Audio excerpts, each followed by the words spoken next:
All right, glad to see everyone here. Glad to see folks out and about. It is good to be out. I think this is the second in-person speech that I've given since COVID hit, and so glad to be here. This is the fifth time I've been in Southern California the last 2 months. So I've been living on airplanes, coming out here and travel around the country. It's been quite a busy time for our show. We launched our Black Star Network, digital network, September 3rd, and so we've been busy with that, shooting interviews all around the country, and so spent time this week in Brunswick, Georgia, Wednesday and Thursday for the black pastors who gathered at the trial of the 3 white men who were on trial for killing Ahmaud Arbery. And so there Wednesday and Thursday, and there was in New York City yesterday doing some interviews, and flew here last night. So I was always glad to be among folks who understand what our commitment is and what we're trying to do. And so glad to see all of you here, folks who watch the show, who support the show. Thank you so very much. And again, glad to be here because events like this are critically important. And I want to get right into it. But before I do this, I got to go ahead and say this here. Y'all shouted out all the folks with the D9. I know there were some other brothers here who are members of Sigma Pi Phi, who are Archons. So shout out to, raise your hand if you are. Got one here. Got to shout them out. And then, of course, I don't know how a Kappa sat next to me.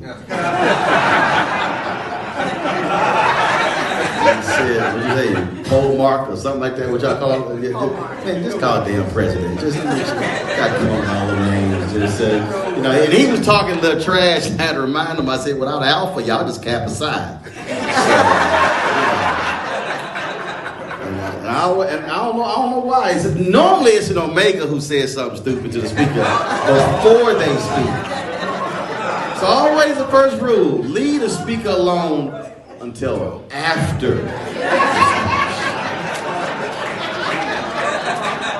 Never see that. You know he wasn't Alpha because that was not a smart move. Talk trash to me before I speak. But it's all good. It's all good. So I appreciate Kappa. Somebody got to work with Alphas. So I appreciate that. But it's all good. It's all right. I mess with all of them. Some folk take it personal. I tell them get over it. Alpha's still your daddy. That goes for the AKs and the Deltas too. Don't even worry about it. That's right. Y'all know. Y'all got to start with us. That's right. Y'all came to be trying to put yourself in the front. Don't even try it. All these Deltas going to me talking about, y'all, look at you. You married a Delta. No, I was an Alpha before she was a Delta. Let's get that clear. That's right. She grad chapter. I played undergrad. No. That's fine. I'm just saying that came after we were married. Some folks trip like that. I know. Plus at the national convention now. So I remind her too. I said, remember, Alpha's your daddy too now. Don't even forget that. So it's all good. It's all good. We always, trust me, she always like, here you go, start that. And I was like, well, it's factual. So I got to mess with her too. So, and I didn't even wait when I had my 30th Alpha anniversary a couple of years ago. I said, don't worry, I'm just buy my own gift. So anytime, especially when I see Omegas and Sigmas who talk trash, I just tell them, just kiss the ring. And you Kappas, y'all can see that in the back, huh? Yeah. See, that's what happened. See, I tried to warn them. I was like, don't start. I said, just eat your food and leave your brother alone. Leave your brother alone. I appreciate it. And probably somebody gonna get fired in my staff because I don't know how they got me speaking at a golf course. They know I play golf all the time. I was sitting there like, damn, when is it gonna have this BBN over so I can get the club? Y'all don't understand. I've been playing golf since I was in college. So I see a golf course, I will cancel many a meeting. Y'all think I'm lying. I was on the food bank board. They said, we moved the meeting from 2 to 4. And I'd already planned to play after the meeting. So y'all can send me the minutes. I did not make that meeting.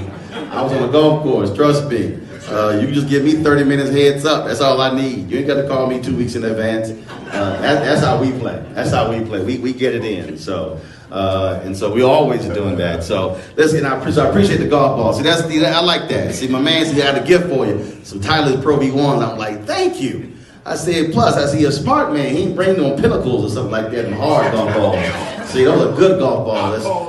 There you go. See, smart. See, you called the head. See, your daddy must have been an alpha. See, I know.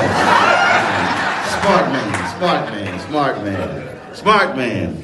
All right, folks, let's get right to it. I was, as you were talking beforehand, as folks were coming in, and obviously this is about grassroots politics, and I was contemplating how to title it. Because anytime you talk to this many black people, you figure most of them go to church. Maybe. Some of y'all looking like, uh-oh. COVID has bailed a whole bunch of y'all out, but y'all now can go to church online. Y'all like, woo! Bedside Baptist is no longer a bad phrase. Look at y'all. Y'all in the back like, we ain't going back ever, see? That's fine. Y'all can go to church online, just send your tithe. Just send your tithe. That's right. Cash App, PayPal, Venmo, Zelle. Send your tithe. Use all of them. So anytime you meet with this many black folks, you got to go ahead and tag your text. Now, the person next to you, they have no idea what tag your text means. That means they do not go to church. Yeah, some of y'all like, what? You know what that was? Tag your text? See, where you from? Here, California. There you go, right there. That's the problem, right there. See? Anybody black in the South, tag your text. What does that mean? Y'all don't know. Nobody from okay, I'm just going ahead. Y'all gonna be on the show come Monday. So typically when the preacher says, now let me tag my text, let me give the title of the sermon. See, y'all in the back. Oh, see, look at y'all. Oh, that's what that means. Oh, okay. See, now when y'all go home to Mississippi, Alabama, y'all like, nah, I know what the preacher talking about. They always said we tag my texts. So let me do this here and title this, Praying Ain't Enough. I see some of y'all about to get real scared right now. I don't know how many politicians you talk to, but people love to say, I'm praying for you. I have covered politics my whole life. And I've heard that phrase, and I keep saying, if politicians will tell you, I appreciate all the prayers, but that will not fund a campaign. Right. You ask any politician, they'll tell you. They'll tell you, people say, oh, I'm praying for you. We got your back. I lit a candle for you. And they sit there like, man, okay, I appreciate that, but that ain't gonna do it. Now, it doesn't mean that we don't believe in the power of prayer. But the reality is, when you are running for office, when you're trying to change something, when you're trying to build something, you literally have to put infrastructure together. You've got to put a team together. You've got to have a plan of action. And there are a lot of people who are great and wonderful people, and they are committed public service, but they have no idea how to win. And when we talk about winning, it requires resources, it requires teams, it requires folks who are now doing social media, who are doing video. It still requires signs and billboards and all of those things that go in line with it. And see, someone in the back like, ooh, thank you. Sound like somebody been through a lot of begging, like, y'all have got to give. And see, we are also stuck in this mindset that, oh, well, I can't afford to give. Well, if all these black celebrities would just give, without realizing that in many places you have spending limits. Yes. That's one. Two, reality is collective resources still matters.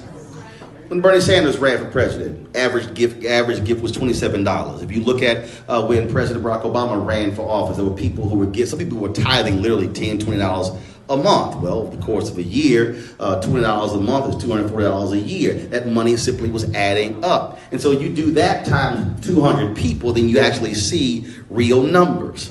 And then people say, well, we want to see change, we want things to happen, but what I always say is you're not going to see anything happen unless you literally elect the very people who can make those things happen. And so we have become so accustomed in this country to also only focusing on what happens in Washington, D.C.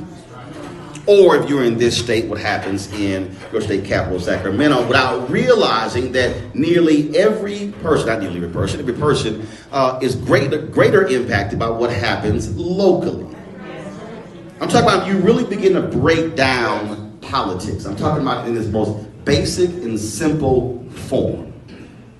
Is what happens just outside of your door. Okay, so you live in a neighborhood. You're tired of people who are speeding up and down the roads. Then you say, we need to have some speed bumps. Ask the most basic question. How do speed bumps get installed? Who has that authority? Who delegates that? Is it the city? Is it the county? Exactly who does it? That's local politics. When you begin to talk about how do you transform neighborhood, we're talking about street lights or new sidewalks or sewer systems, and you have flooding issues, that is likely going to be a city issue.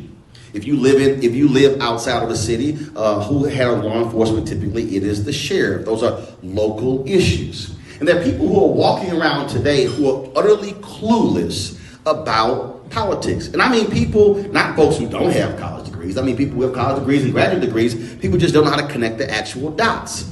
Because what we've done in this country, we've completely obliterated civics in this country. Yes. What is that? I mean, I can't tell you how many people I run into where they think they live somewhere and they go, well, Congressional Black Caucus is not helping me. I'm like, because they don't even represent you because you have no idea who your member of Congress is. If you would go around, seriously, just start with your family and say, okay, who is your member of Congress? They might say something. Then you go to your laptop, you can go to the website and type it in, put their zip code in. More than likely, they're wrong. I'm telling you, I see this every single day. I travel all around the country. I lived around the country, and the same thing happens. And so when we're talking about how do we change, you can't change something if you have no idea even how it works. And so if we're going to be serious about redefining our politics, then we have to learn what does that actually mean. So take, for instance, school boards. People right now, white folks across America losing a damn mind over a totally BS, made-up, Fox News-driven thing on critical race theory, which is only designed to drive up the anger among white voters. One fact, the election in Virginia was over the first Tuesday in November. There was a complete drop-off over the mentioning of critical race theory on Fox News and all the conservative networks and conservative talk radio. Oh, so November 2nd, it was the biggest issue in the country. November 4th, no big deal. And I said a year ago, after Trump lost, I said, look, they're going to need white people to be angry in order to vote in the next election. Because what we have to understand is people vote based upon emotion. One of Democrats' biggest weaknesses is they try to appeal to the logic and the common sense. No, seriously. When people are pissed, when they're angry, they're motivated. When a person isn't pissed or angry, they're like, okay, I might vote, I might not. That's what happens. And so you saw that happen and then when they threw it out there and the folks jumped on it, there were people I live in Loudoun County in Virginia. There were people who were coming to the school district. I'm talking about 200 people signing up, railing against critical race theory. The superintendent's going, we don't teach it. We don't teach it. We don't teach it.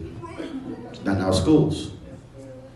But if you also need to understand what the game was, because the game was not critical race theory. I mean, they literally even talked about it. Christopher Rufo, you saw him when he was on Joy and Reed shows and other shows. He even tweeted this. The issue was not critical race theory, which first, look, I have run 3 black newspapers, news editor of a black website, Tom Joyner's blackamericaweb.com, Tom Joyner, TV One, major broadcasting cable network, written for Savoy magazine.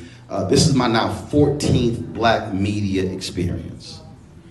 In my entire career, I didn't write a damn thing about critical race theory. Now, you ain't gonna find nobody blacker than me who's worked in black-owned media my entire career and had never come across critical race theory until these folks started losing their damn mind last year. And don't know. Because it was only being taught on a very high level in law schools. But that was not the issue. The issue was not critical race theory. The issue is if we could lump anything dealing with race under the critical race theory banner, that would then tick them off. That was the real issue. So when you had DEI, diversity, equity, and inclusion, all coming about after the death of George Floyd, that's what the whole issue was. The issue was the changing demographics of America and what's happening. That was the issue. And so the anger that has been fueling these folks is because the blowback of they do not want to see America being redefined. Why? Because we now actually have a voice. That's what I said today on Tiffany Cross Show in MSNBC. See, oftentimes we are responding to the wrong thing. We're not responding to what someone actually is saying. We are inferring what they said and then reinterpreting it. No, I'm listening to exactly what they say. And so when you hear the phrases, we're losing our way of life, you have to stop and go, what exactly do you mean by your way of life? All of the drama with Colin Kaepernick taking a knee.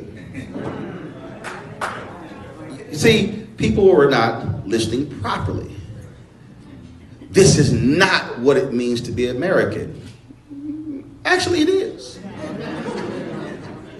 Because you can't condemn somebody for kneeling because he was protesting when it's literally the First Amendment. What more American than the First Amendment? Now you got all these crazies out here who love the Second Amendment. But you can't get to the second until you walk past the first. So y'all want to leapfrog the first, get to the second. But see, when you hear our values are changing, you have to listen to what politicians are saying, what people are saying when they say our values are changing. No, what they're actually saying is how America has been defined since its existence has been defined through the prism of largely white men. And so now we are not happy that the rest of y'all get a say. I'm telling you, if you listen to the language, you hear it, you hear the language. California just decided, the school, to say, we're getting rid of the testing. Already, folks, this is their way to get around the ending of affirmative action. No, it's because it doesn't work. And also, the very testing was used specifically to exclude us from the major institutions. A couple years ago, they uncovered where the president of the University of Texas gave a speech to alumni in Houston, and they were all up in arms after Brown was Board of Education. He said, chill, we got this. We're going to put in standardized testing. And they're not going to be able to pass. He said, so y'all relax. And that's exactly what happened. And so what you have to understand that we're now seeing is, you're seeing the game, the political game that's being played. And what's happening is folk are getting so caught up in somebody else's game that they begin to drive on their own. So people asking me, they're like, well, you should have that guy Rufo on your show. I'm like, no. They're like, why? I said, because that's exactly what he wants. See, this is what they do. And Stephen Bannon actually said it. Over here, they talk about stuff. Then they like, okay, we're going to make this a thing. So then we're going to talk about it and build it up. And then we're going to attack over here why aren't y'all discussing this thing? And most liberals, especially white liberals, and I'm gonna break that down, go, oh my God, they're calling us anti-conservative. So what do? They then start talking about the thing that they said they were not talking about. So they then go, gotcha. We now have you talking about the thing that we created that was never a thing, and now it's now part of the mainstream. I literally saw it. I was like, I don't know why y'all keep, I'm like, y'all falling for the okie dokie, y'all go. And so the New York, all these people, no. We need to explain to them exactly what it is. I'm like, no, actually you don't, because they don't give a damn what it actually is. They want you talking about the very thing, because now they are determining what your content is. So if they can now drive your storyboarding, your narrative, they win. Rufo had no problem when he went on Joanne Reed's show because he won. He's like, I got you talking about my issue that was never an issue. That's the political game that's being played. And so what happened was they went, damn, all of these white people are really upset. Then they say, well, wait a minute, we can now use the school boards as a route to now change the curriculum in a way we couldn't change it before. Now look, this has been happening in the last 10 years. You had Tennessee, the State Board of Education, where they were trying to remove any reference of slavery, Jim Crow out of the textbooks. They tried it in Texas as well. Why does that matter? And why does this state matter? Again, connect the dots. There are only 3 important states for education. 3. Texas, New York State, and California. Why? Because Texas, New York State, and California buy more textbooks than all the other states combined.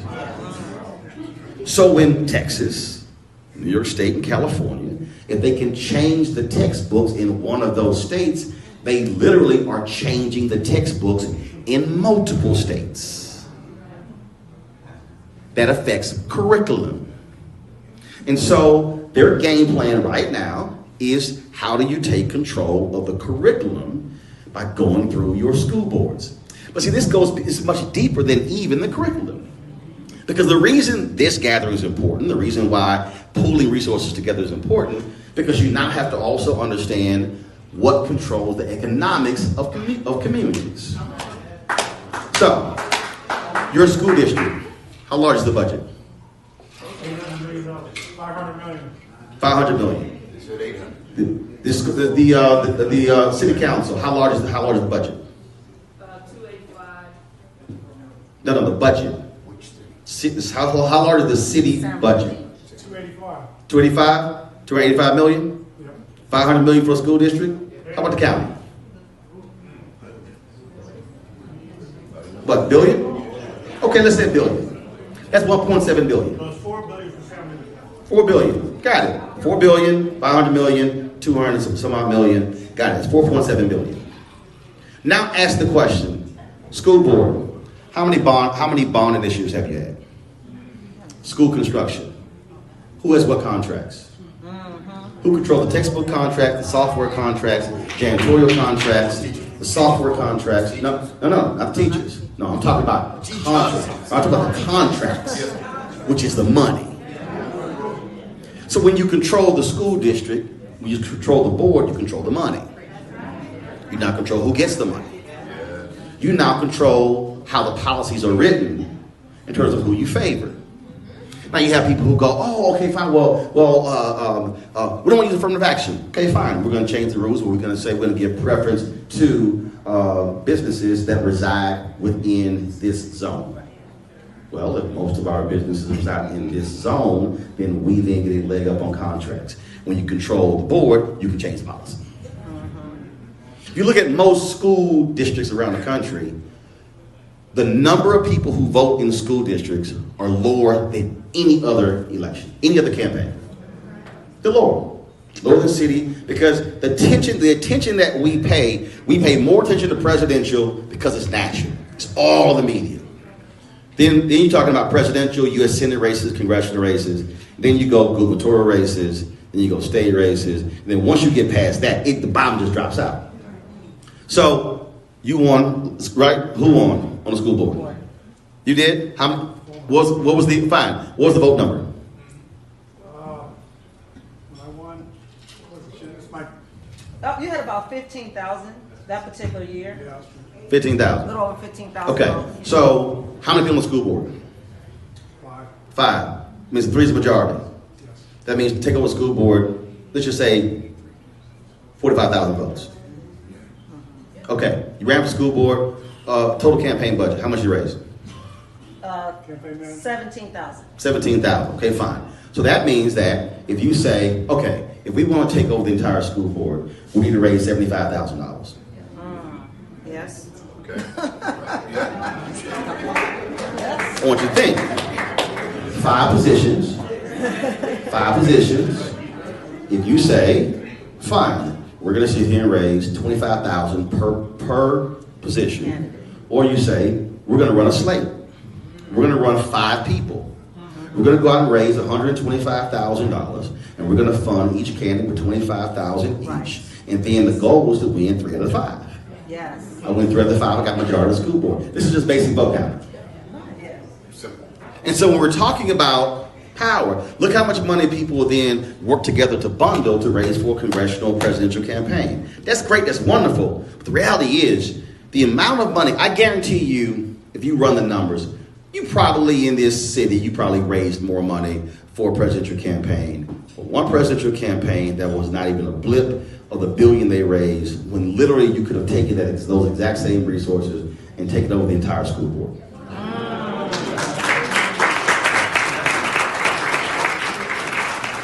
That's why this matters.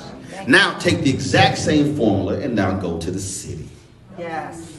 You then go, okay, how many people on the school city council? Are they single member districts? Are they citywide? And then it's a question of, okay, fine, single member districts, okay, who lives in what district? How do we target that particular person? Most people, and then what you also do is, you'll be smart enough to go to people and say, look, you can't have 5, 6 damn people running because you're going to guarantee the incumbent is going to be able to win. You got to be able to consolidate power to have leverage when it comes to the resources. And so you might be sitting in here and you might be sitting here and say, oh man, the outset, she said this even raised $20,000. Okay, but just think about that. That literally can fund one candidate alone for a school board. Right. Now you begin to say, okay, hold up. So now let's rethink how we're doing this. But again, match how much you're raising to also what you now control by being able to change policy.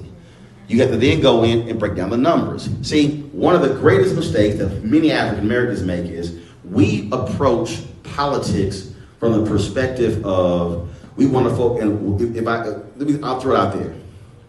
What would you say are the top 3 issues in the city? Throw it out. Pollution. Roads. Pollution, water, roads, homelessness. No. Right. It's economics. No. Did you follow what I'm saying? Talk to him. No. It's economics. Every single thing you just said is determined by who controls access to the dollars. Right. So what happens is we, too often, many African Americans across the country, we approach politics as the most important thing facing our community is education, is money, it's mass incarceration, money. Oh, is that? No, money. It literally resources. Because everything that you just named has to be funded. And everything that you just named is going to be then dealt with likely by a private company who is then going to get the contract to deal with that very thing. Which now means that you have to now be asking, okay, what is the business capacity of black folks here? Which means that your survey now has to be, okay, so Who in here actually owns a business? Raise your hand. Who in here has a business? No, keep your hands up. I need to see when their hands drop. Who in here has a business that employs more than 5 people? Keep your hands up. Who in here employs a business with more than 10 people? Who in here has more than 20? Who in here has more than 25? There are 2 hands up. They work for the same company.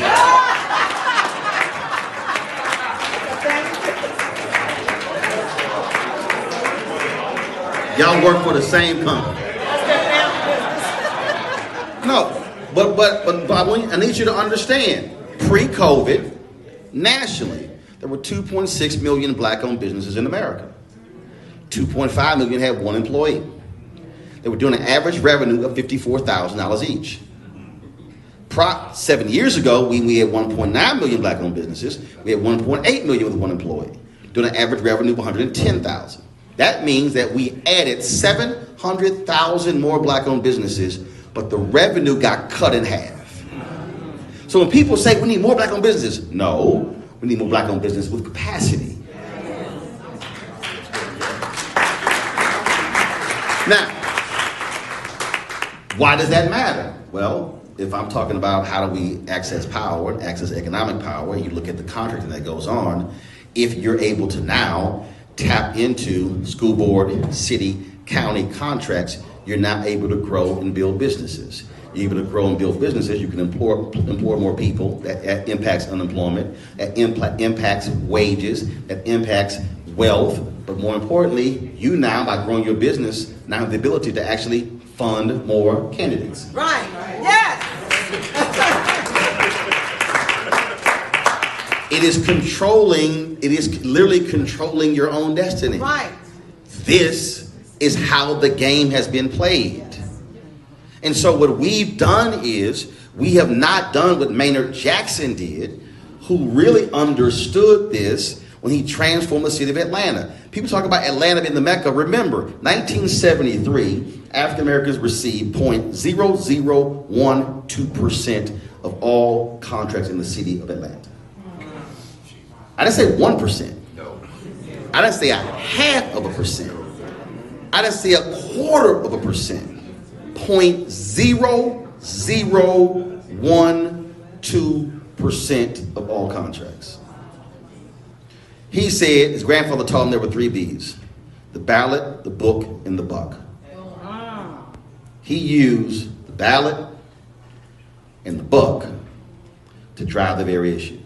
So when you look at Atlanta today, you cannot talk about Atlanta today unless you look at what Maynard Jackson put into place, and then behind him, Andrew Young, and then Maynard came back. Then, of course, you had Bill Campbell, Shirley Franklin, Kasim Reed, Keisha Lance Bottoms, and now they have the election going on right now. It is understanding how they use the power. He understood that the greatest economic engine, not only for Atlanta, but the state of Georgia, was the airport. When they rebuilt the airport, he said, let me tell you something. He said, unless y'all get more black people contract, there will be tumbleweeds. They'll be going down the runway before I allow this thing to be rebuilt. Wow. That's how it changed. And that's why when he left the mayor's office, not a single major law firm in Atlanta would hire him, because all of those white power brokers were pissed that he dared disrupt the economic engine in the city. And so if you're going to be talking about, how do you transform politics, Inland Empire, in this area, you have to lock in on the money. Because how are you getting beat? The money. The candidates with a war chest. Yep. If you ignore the money, you will always lose. Yes. Which now then means, okay, who are the people who are funding your opponents? See, what I'm trying to get you to see is this thing is not just about how can you come together to have an event to raise money to fund candidates. You literally have to be thinking about redefining the political and economic power structure, because that will then determine how you're able to advance.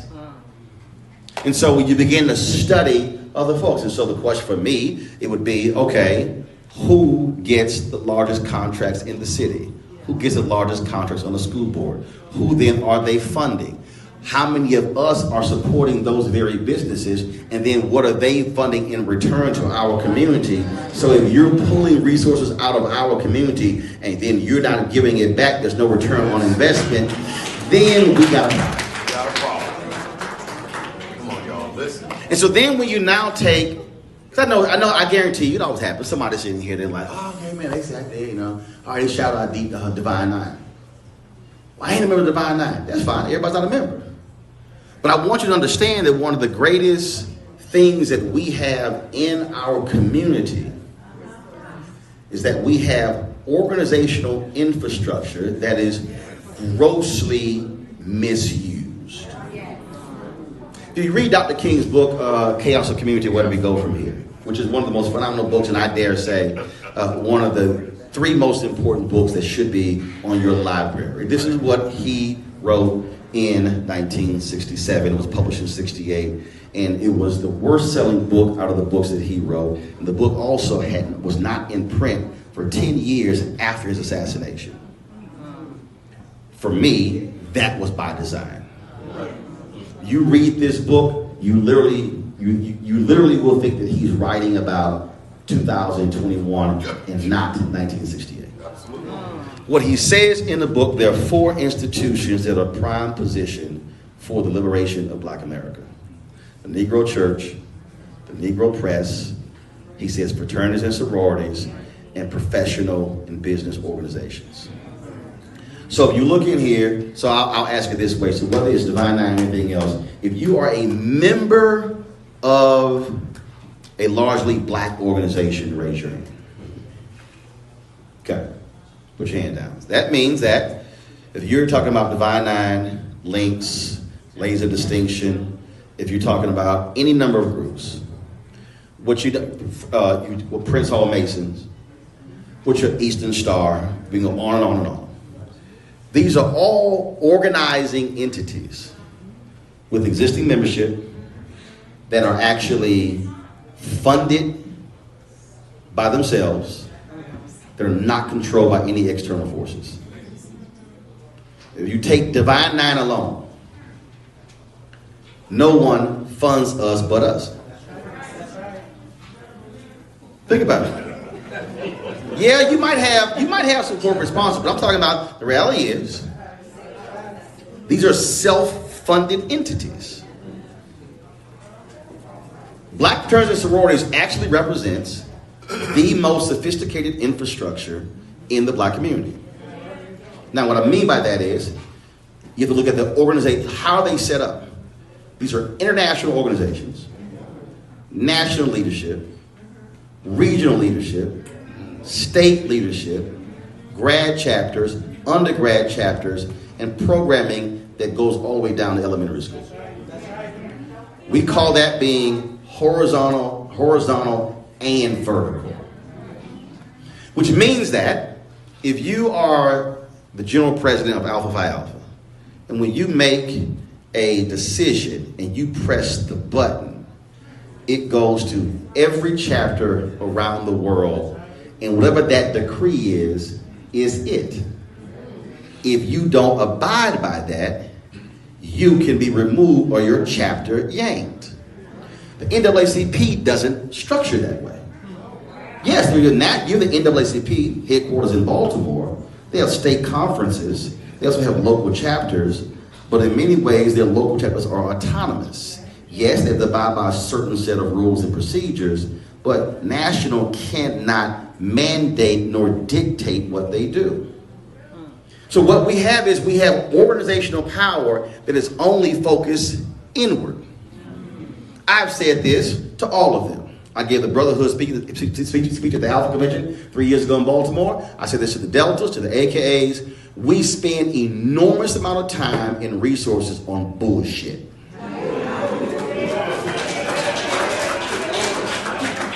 Yes, I said it. I got no problem saying it. Because when you're only, follow me here, when you're only talking about what's happening inside of our walls versus what's happening out there, then what's going on? Okay, I'll give you this way. Just so to understand. Again, how you use economic power. How often does school board meet? Once a month. Once a month. When? Wednesday. School board meets on a Wednesday. Okay? Once a month, right? Twice a month. Districts are twice. Okay, twice a month. Okay. You got, I'm just going to take Divine 9. Again, I'm trying to walk you through how you use power. Divine 9 organizations meet twice a month. That's it? I think that. Okay, let's just say twice a month, fine. That means you should have one fraternity, one sorority that says we will be attending school board meeting this month. The commitment is not every month. Because hell, you got 9. It's 9. Which two gonna have, who's gonna have December? So they don't meet in December, fine. Who's going to January? Got it. Who's in February? Who's in March? Who's in April? Who's in May? So now all of a sudden, you get a school board meeting.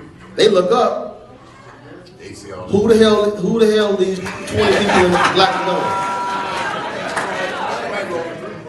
Who the hell these 50 women in pink and green? And then next month, they like, who the hell these 50, 60 women in red and white? Hold up. Who these people in blue and white? Hold up. Who these people in purple and gold? And who these people in, wait a minute, hold up. Now they sitting here like, do y'all know who these people are? Now, what does that now do for the black community? The black community now is saying, who the hell are these people in the black and gold? Because if we really want to be honest with ourselves, if we want to be honest, it's a whole bunch of our folk ain't never seen us. Because, now see, I know I'm stepping on toes. Because see, folks like, no, we are this program. No, that's inward. I'm talking about how are we leveraging our infrastructure externally.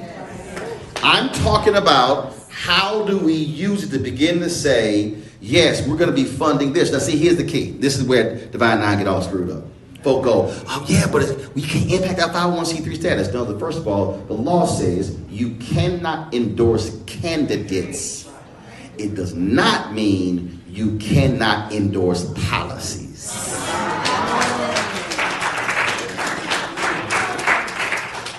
We are literally sitting on power that is untapped. Wow. That is unused. We're literally sitting on it. And it's not being used. And we're only using it inside of our group. And really on what? Look.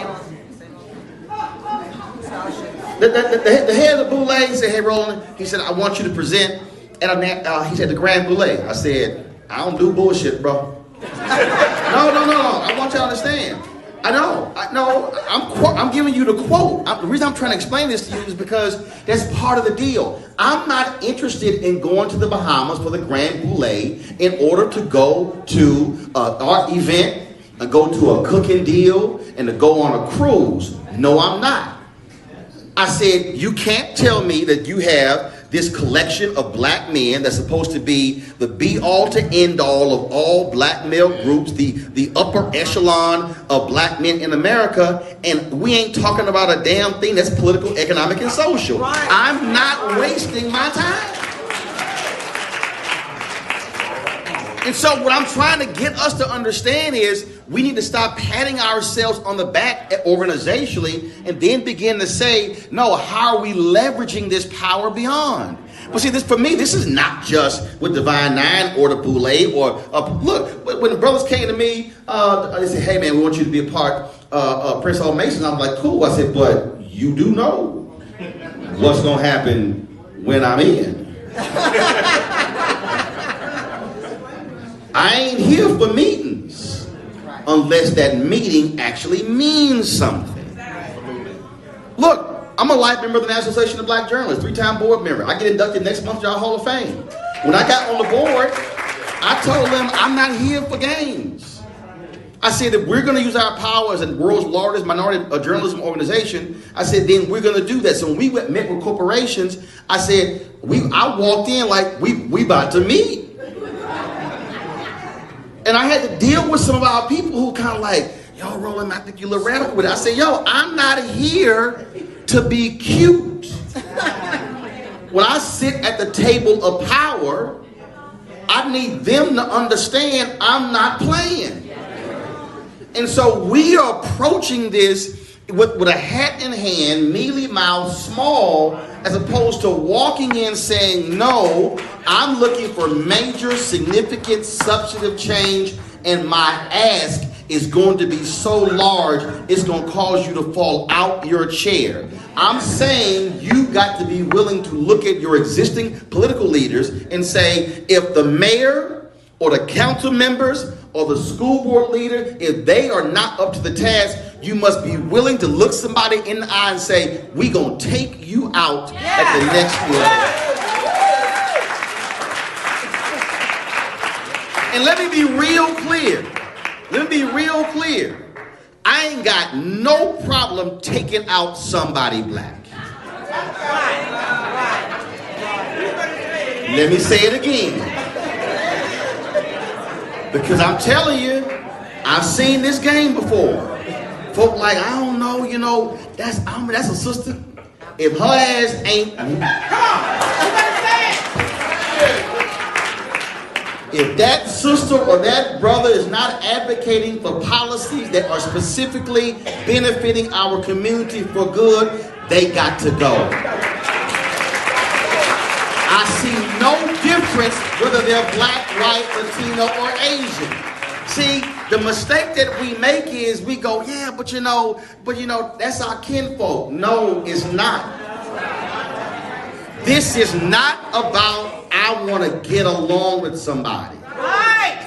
This is about are our communities, our neighborhoods being transformed? Are our businesses getting the kind of contracts that are needed? Are we seeing growth? This is not about I need an invitation to somebody's Christmas party. Now, if you are not about that life, here's my suggestion. Give your check and leave. No. See, I know some of you, do understand. Some of y'all look at me right now like, damn, you knew who you invited.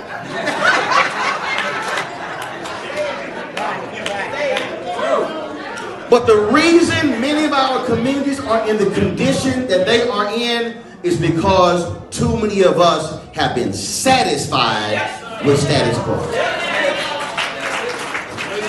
I operate by that scene in the movie Malcolm X when Denzel went to the jail and Brother Johnson had been beaten by the police, and then he said, call the ambulance, and then they called the ambulance, and then the white cop came up to Denzel and he said, okay, he said, you came and got what you want, y'all can go, and he said, no, I'm not satisfied. And there are far too many of us in nice, cute positions with our nice salaries, driving our very nice cars, wearing our nice suits with nice titles, who are satisfied, yet we have not seen the kind of change when necessary. Do understand, I don't get invited to a bunch of the fun stuff with President Obama. Why? Because I was on his behind when he was president. Because see, I wasn't just happy to see a black first family. Too many black folks stayed at the inauguration parade all 8 years. Everybody else left. Everybody else was asking for stuff. I had black people around America saying, no, dog, we can't no, we really can't ask him for stuff because, you know, if we do that, the white folks gonna get mad. He might not win the second term. And I was like, so hold up. You ain't asking for something for somebody white you ain't never met who might do something 3 years from now? I said, you crazy. And people were like, man, but no, man, but you really can't, we really shouldn't push that hard. I said, no. See, the thing is, we got so wrapped up in him being the first black president, we forgot he was the 44th. I can't ask the previous 43 for stuff and not ask the 44th. So I don't care if you a black governor or county leader or mayor or council member or school board leader. I have a full expectation that you are going to deliver because everybody else is demanding return on investment. The point of raising money to get somebody elected is for there to be a return on investment. And so that has to be our mindset, and we can't be afraid to make these demands. And so leaving here, you now really got to make an even more critical decision. And that is how hard you really are trying to change stuff. How hard are you really trying to redefine this community for the good? See, none of us want to think about it, but the reality is we all have an expiration date. And so the question you got to ask is, what are they going to say about me when I'm gone? But I don't mean just when I'm gone physically from this earth. What are they going to say about when I was the pole mark for the Kappas, or I was the general president for the Alphas, or when I led the AKs and the Deltas, or when I led the church coalition, or when I led the Prince Hall Masons? What are they going to say about when I was president, or when I was on the board, when I was an officer? What are they going to say about my tenure there? Are they going to say that they disrupted things and changed things?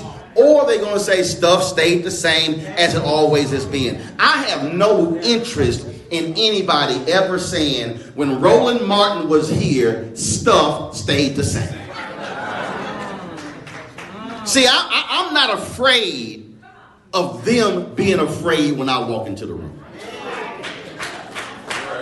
See, again, many of us have been raised, and this is the reality of white supremacy in America. Many of us have been raised, we walk into the room, we walk in head down, bowed, and we don't walk in loud and proud. I had somebody told me, they said, you know, you walk into the room like you belong here. I'm like, you damn right I do.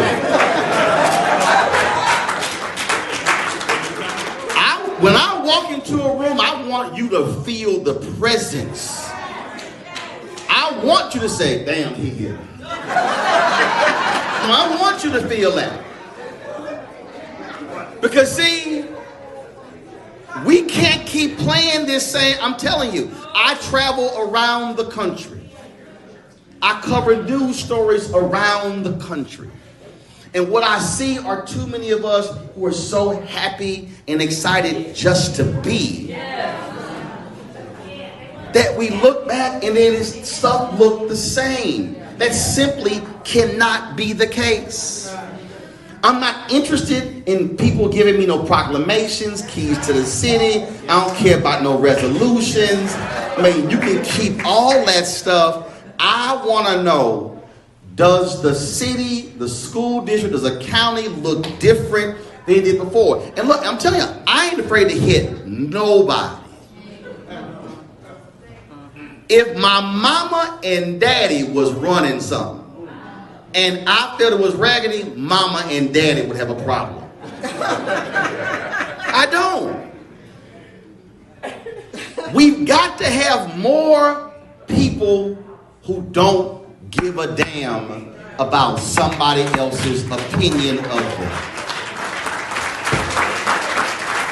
In the history of Black America, you cannot show me people that redefine America who were nice and everybody got along with them. Even other black people. 1959, Roy Wilkins, head of the NAACP, called Dr. King a radical.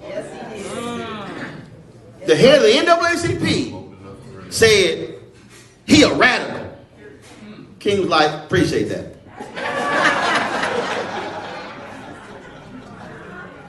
See, so many of us have fallen for America's redefinition of Dr. King because we have turned him into a civil rights bobblehead, a civil rights mascot. Oh, Dr. King loved everybody and he prayed for everybody. No, that was one of the most radical voices America has ever seen. But we let folk quote him every single day who don't care about what he cared about. I ain't letting no Republican, black or white, give any kind of quote praising Dr. King because I'm going to ask him, if you don't support his agenda, I don't want to see your quote.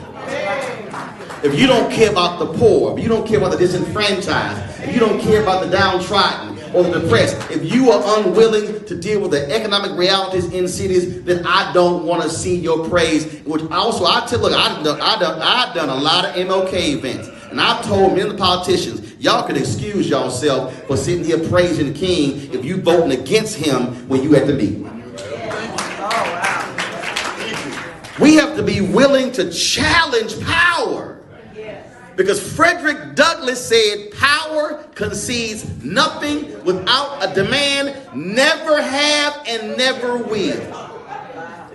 But he also said this before he died. He said, agitate, agitate, agitate. So if you one of those folks and you don't want to agitate, if you one of those folks and you don't want to sit here and press somebody, if you don't want to sit here and challenge power, if you don't want to redefine power, my suggestion is for you to move the hell out of the way because there's a train that's coming. And when that train comes, you're going to hear a whistle coming. And you can hear that whistle from a long, my dad worked for Amtrak. You can hear that whistle from a long distance. The whistle, they don't sound the whistle when they right on you. They let you know, train's coming. Train's coming. Get your bags ready. Because when we pull up, we're not going to be here for long.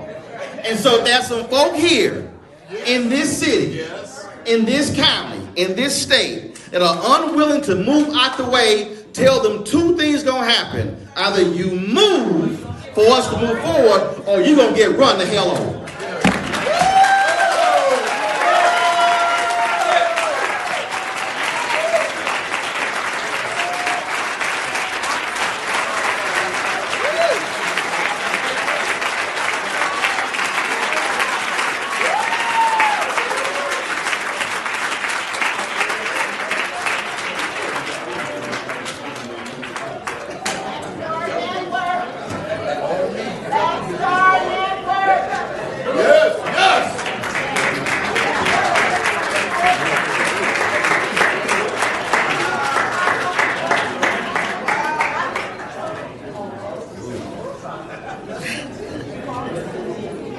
I just want to say that I told you that's why I had him come, so I don't even have to talk because he just pretty much channeled everything. Thank you, Roland Martin. Thank you for being here and for doing what you did.